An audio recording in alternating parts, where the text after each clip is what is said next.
Grande pyramide d'Égypte, les 7 vérités qui dérangent. Existe-t-il une chambre secrète au sein de la Grande Pyramide?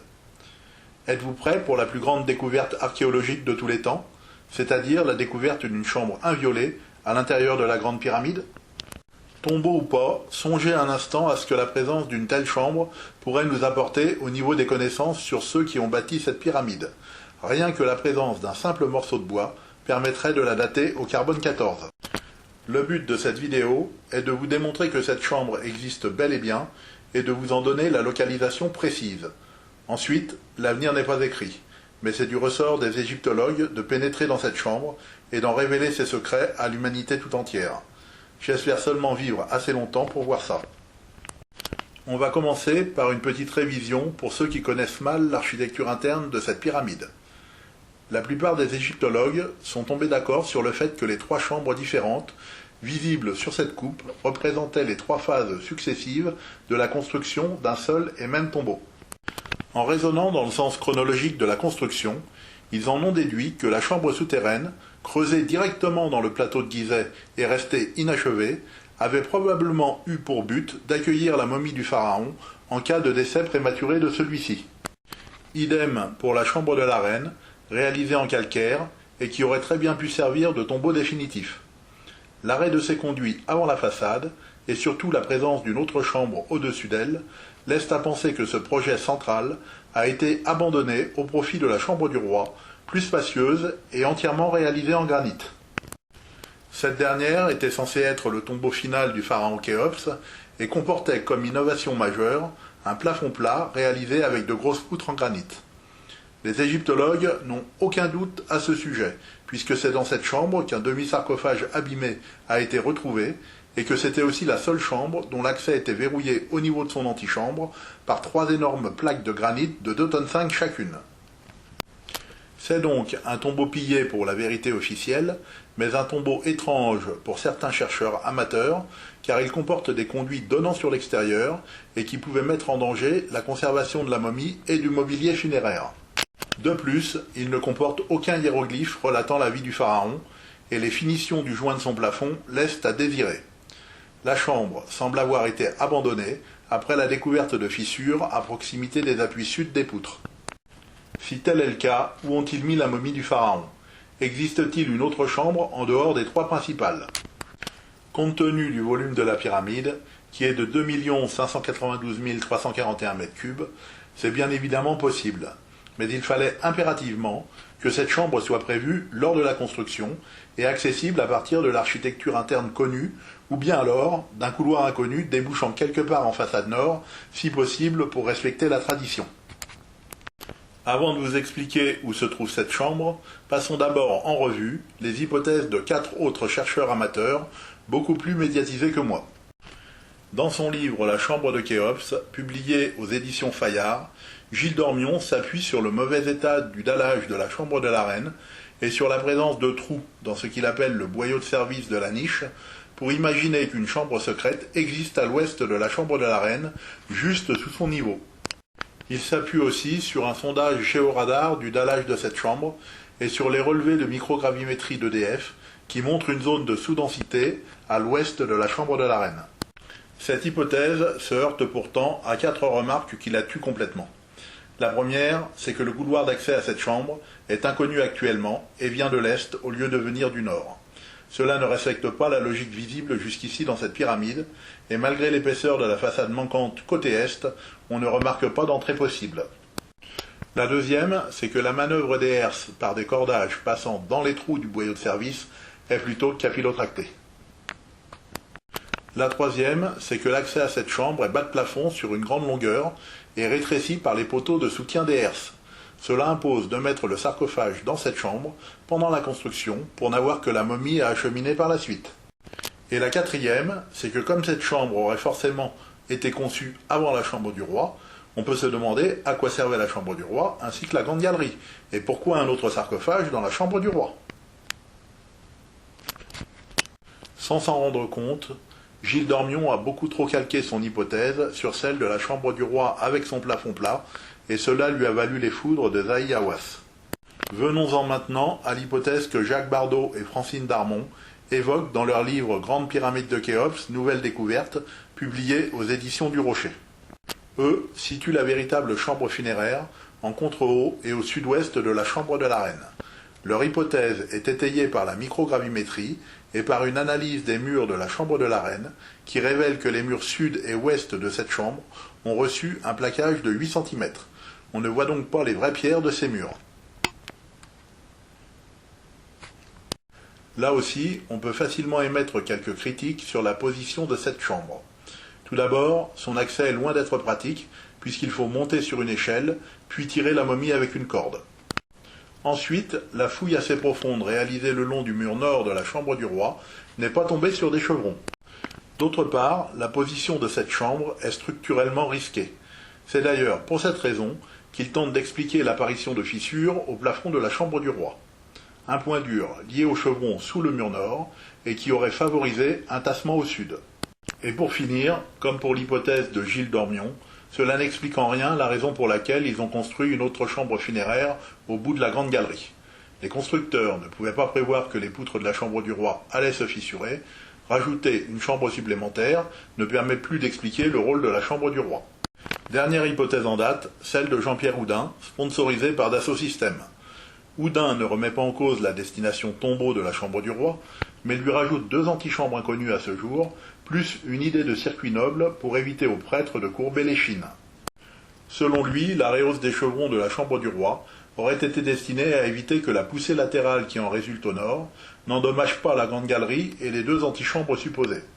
En tant que professionnel du bâtiment, j'aurais plutôt choisi d'allonger légèrement la distance entre la chambre du roi et les autres locaux pour éviter d'avoir à rehausser les chevrons.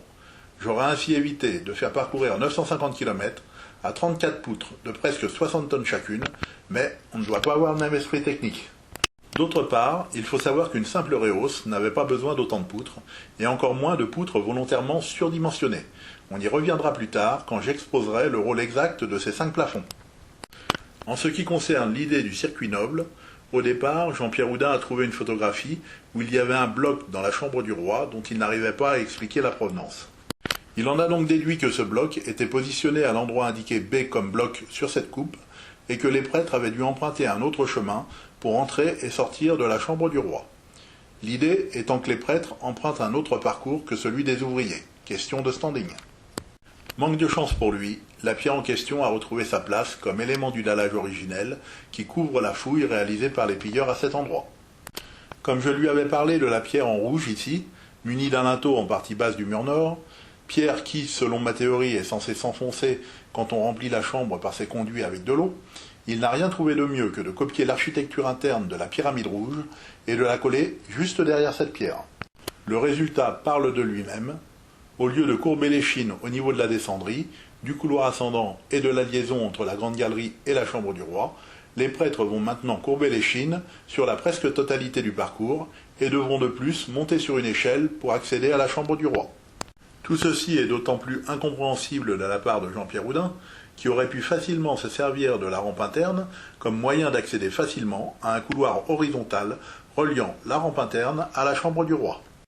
Le seul mérite d'Houdin sur ce coup-là, c'est d'avoir démontré que la grande pyramide a un tel volume qu'on pourrait virtuellement y caser tout ce qu'on veut. Même le Mont Saint-Michel y rentre. J'invite d'ailleurs les journalistes qui couvrent les recherches de certains chercheurs sur la Grande Pyramide à faire preuve d'un peu plus de sens critique vis-à-vis des théories exposées. Certaines ne tiennent visiblement pas la route, même si on essaye de nous faire croire que tout est OK, scientifiquement parlant. Cela peut peut-être duper le grand public friand de pyramidologie, mais ça agace considérablement les égyptologues, les vrais chercheurs et les érudits. Revenons-en maintenant au vif du sujet.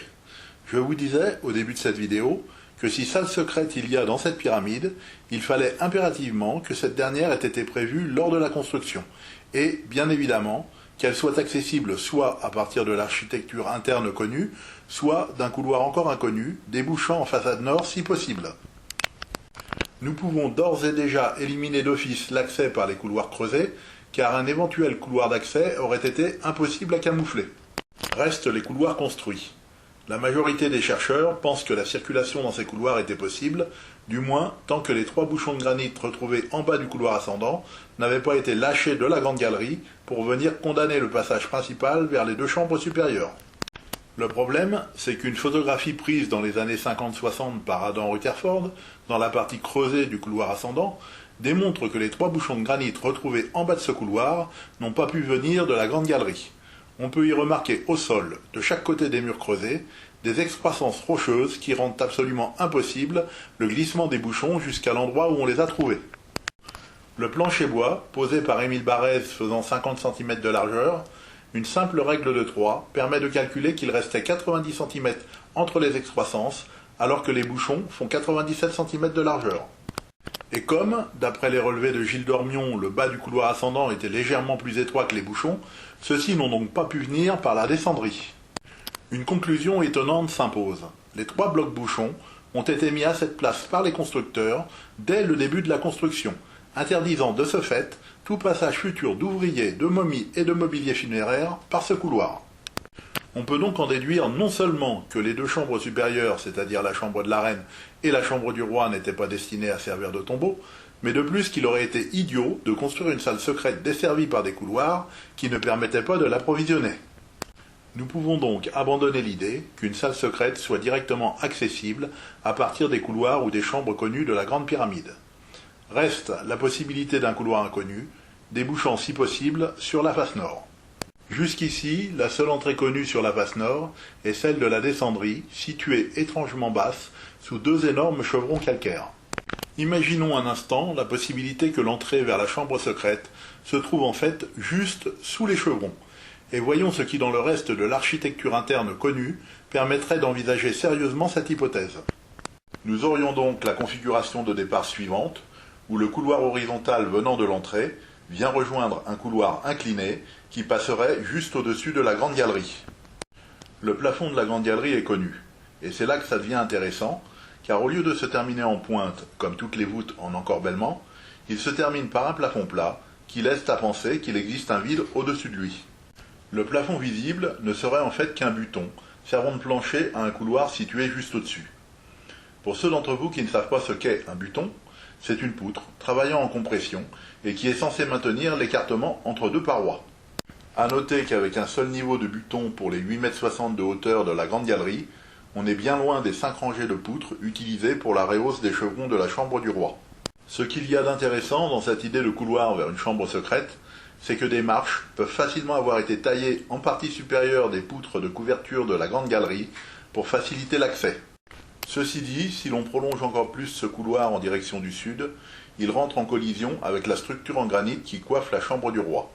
Il doit donc la contourner en tournant soit vers l'est, soit vers l'ouest.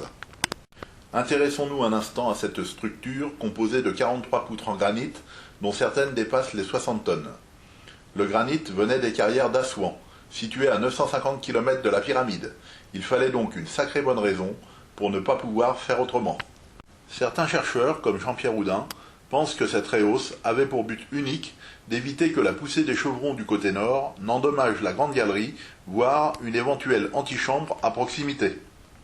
Le problème, c'est que cette solution technique n'explique ni le nombre de poutres utilisées, ni la raison de leur surdimensionnement, et de plus oublie volontairement que les constructeurs auraient facilement pu faire autrement en raccourcissant légèrement la grande galerie. En fait, jusqu'ici, personne n'a trouvé quel était le rôle exact de cette structure, car elle est absolument impossible à comprendre si l'on considère que la chambre du roi est un tombeau. Il en va tout autrement si l'on considère que l'inclinaison des conduits qui donnent dans les 2 chambres supérieures avait pour but la recherche d'une certaine hauteur de colonne d'eau pour créer une pression hydraulique à l'intérieur des chambres. Cette solution n'a jamais été envisagée par les égyptologues, car cela remettrait en cause le fait que les chambres soient des tombeaux ou des projets de tombeaux.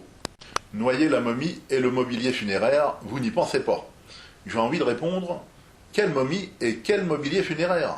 On n'a rien retrouvé. Mais ce que l'on sait en revanche, comme le montre clairement cette superposition du conduit sud de la chambre de la reine avec le conduit sud de la chambre du roi, c'est qu'au final, malgré des angles de fuite et des longueurs différentes, les 2 conduits partant du même niveau bas arrivent exactement au même niveau haut. Cela veut dire que les conduits de la chambre de la reine s'arrêtent pile à l'endroit où, si on les remplit complètement avec de l'eau, ils généreraient exactement la même pression hydraulique que ceux de la chambre du roi. Et quelle pression! 3,9 bars, soit 39 tonnes par mètre carré sur le plancher de la chambre et 34 tonnes par mètre carré sur son plafond. Étrange coïncidence qui laisse à penser qu'il pourrait peut-être y avoir une pierre dans la chambre du roi, susceptible d'être repoussée par la pression. Sommes-nous en présence d'une sorte de serrure hydraulique destinée à actionner un quelconque mécanisme permettant d'accéder à une chambre secrète?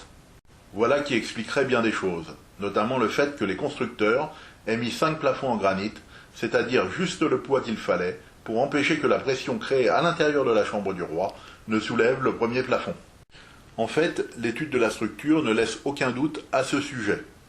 On peut facilement remarquer que chaque poutre ne supporte que son propre poids, puisqu'il y a de l'air au-dessus d'elle, que chaque poutre est taillée sur 3 faces, ce qui dénote une volonté d'économie d'énergie, vu que le granit est très difficile à tailler. A noter aussi que les poutres des 2 premiers plafonds sont plus homogènes au niveau de leur hauteur que celles des autres plafonds. Sur cette coupe, on peut aussi remarquer qu'ils ont posé une poutre, que j'ai repérée par la lettre P, en considérant qu'elle résisterait malgré une hauteur nettement inférieure à celle des autres poutres. Le surdimensionnement des autres poutres n'a qu'un seul but, rajouter du poids pour lutter contre le soulèvement du premier plafond. S'ils avaient posé uniquement des poutres de la hauteur de celle en jaune, il leur aurait manqué tout le poids de granit visible au-dessus des traits noirs. La poutre en jaune, et qui a la section minimum utilisée par les constructeurs, fait environ 1 mètre de hauteur, mais les calculs démontrent qu'une poutre de 50 cm aurait parfaitement pu résister. Il faut savoir aussi qu'un seul niveau de poutre intermédiaire, entre le premier plafond et les chevrons, aurait amplement suffi pour faire une rehausse. J'ai matérialisé en noir sur cette coupe l'épaisseur de granit vraiment nécessaire dans le cadre d'une simple rehausse. Tout ce que vous voyez en dehors des 2 barres noires n'a absolument aucune utilité. Seule la lutte contre les effets de la pression hydraulique peut expliquer le nombre et la section des poutres utilisées. C'est d'ailleurs pour cette raison qu'ils ont réalisé une soupape de sécurité en créant un passage reliant la chambre de Davison à la grande galerie. Pour ceux d'entre vous qui ne connaissent pas la chambre de Davison, c'est la chambre située juste au-dessus de la chambre du roi. Dans le cas d'un mécanisme hydraulique, cette protection était obligatoire pour permettre la décompression de l'air comprimé en cas de fuite d'un des joints du premier plafond, mais aussi pour protéger une éventuelle chambre secrète située à proximité. En effet, sans cette soupape de sécurité, une fuite aurait eu des conséquences désastreuses sur une chambre située à proximité, car la pression minimum sur les murs est et ouest de la structure avoisinerait les 22 tonnes par mètre carré. En fait, cette rehausse a une autre fonction intéressante, en dehors de lutter contre les effets de la pression hydraulique.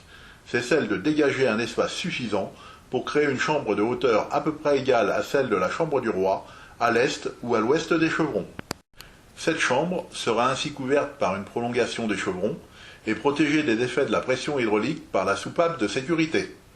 Elle serait de plus pile à la hauteur où elle peut être desservie par le couloir supposé passer au-dessus de la grande galerie et aurait une entrée au nord.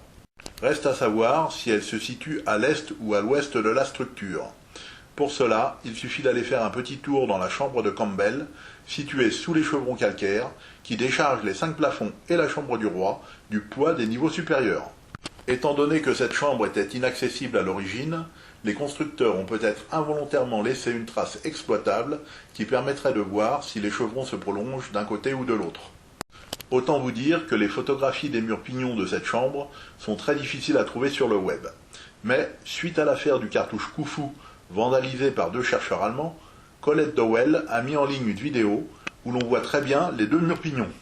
Côté est, rien d'anormal, les chevrons s'arrêtent normalement le long du mur pignon. Par contre, côté ouest, les chevrons continuent par-dessus le mur pignon, ce qui veut dire que ce mur n'est pas porteur et qu'il ne constitue en fait qu'une cloison de séparation entre 2 compartiments. Il suffirait donc d'un petit trou dans le mur ouest pour vérifier si un autre compartiment couvert par des chevrons existe derrière ce mur. S'il existe, et, compte tenu du rôle des 5 plafonds, autant vous dire qu'il aurait vraiment du mal à ne pas exister, nous serions juste au-dessus d'une chambre secrète inviolée. Au final, nous devrions avoir la configuration suivante: un premier couloir d'accès horizontal, dont l'entrée est située au nord, juste sous les chevrons de l'entrée connue. Ce couloir continuerait avec des escaliers dans sa partie inclinée, puis bifurquerait vers l'ouest en haut de la grande galerie pour rejoindre l'entrée nord de la chambre secrète. Il n'est malheureusement pas possible de connaître avec exactitude l'interaction du mécanisme à pression hydraulique de la chambre du roi avec ce couloir. Peut-être est-il destiné à faire descendre une herse de granit qui bloque l'accès à la chambre secrète. Version Indiana Jones, il pourrait aussi libérer une grosse boule de granit qui viendrait percuter les plaques masquant le couloir secret sous les chevrons de l'entrée. Quant au manque de finition de la chambre souterraine, il pourrait facilement s'expliquer si elle n'est qu'un volume de rétention pour le sable et l'eau du mécanisme. Dans tous les cas, on peut être certain que ce mécanisme n'a pas fonctionné, puisqu'aucune pierre ne s'est enfoncée dans la chambre du roi. La chambre secrète est donc restée inviolée. D'autre part, si les chambres connues sont bien liées à un mécanisme hydraulique, il n'est pas impossible que l'on découvre aussi deux couloirs menant aux extrémités nord et sud des conduits de la chambre de la reine. Couloirs qui, à la vue de la hauteur des conduits, pourraient facilement venir rejoindre le couloir qui dessert la chambre secrète dans sa partie haute. Alors, prêt pour la plus grande découverte archéologique de tous les temps? Si oui, en attendant que les égyptologues fassent leur travail, vous pouvez toujours vous procurer le livre « Grande pyramide d'Égypte, les 7 vérités qui dérangent » et ainsi remercier les auteurs pour cette théorie et pour le temps passé à essayer de faire éclater la vérité. À la vue des éléments exposés dans cette vidéo, nous ne doutons pas qu'un jour, les égyptologues devront réécrire toute l'histoire de cette pyramide, et ce jour approche.